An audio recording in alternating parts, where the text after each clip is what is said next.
الشيطان أن يوقع بينكم العداوة والبغضاء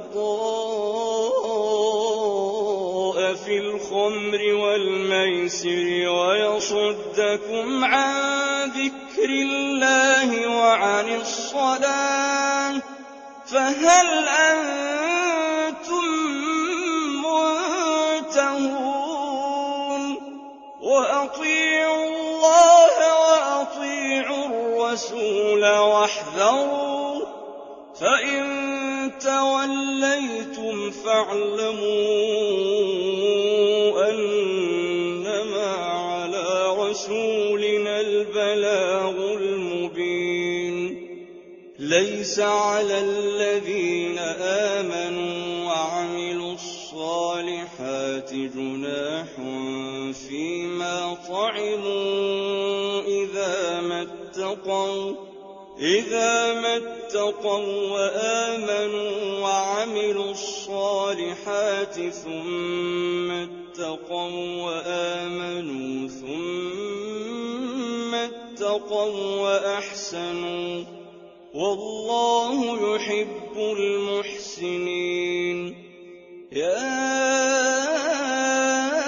أيها الذين آمنوا ليبلونكم الله بشيء من الصيد تناله أيديكم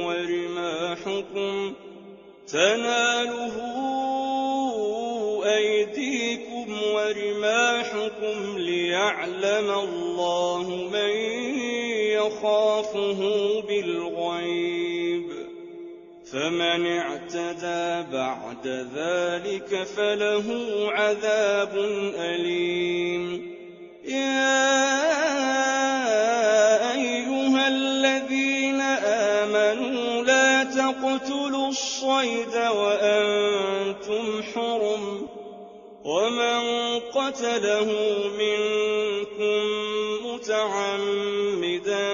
فجزاء مثل ما قتل من النعم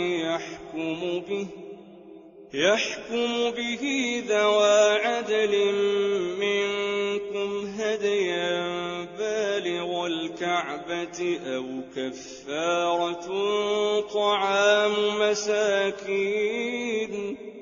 أو كفارة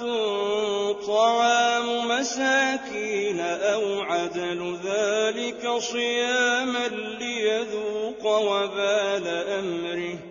عفى الله عما سلف ومن عاد فينتقم الله منه والله عزيز ذو انتقام أحل لكم صيد البحر وطعامه متاعا لكم وللسيارة وحرم عليكم صيد البر ما دمتم حرما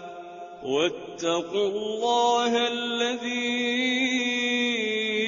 إليه تحشرون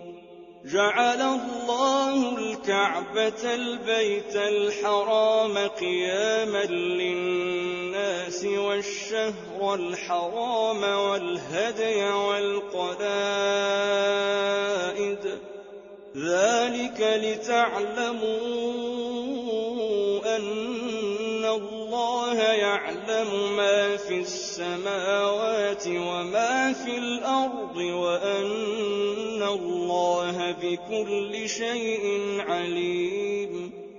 اعلموا أن الله شديد العقاب وأن الله غفور رحيم ما على الرسول إلا البلاغ والله يعلم ما تبدون وما تكتمون قل لا يستوي الخبيث والطيب ولو أعجبك كثرة الخبيث فاتقوا الله يا أولي الألباب لَعَلَّكُمْ تُفْلِحُونَ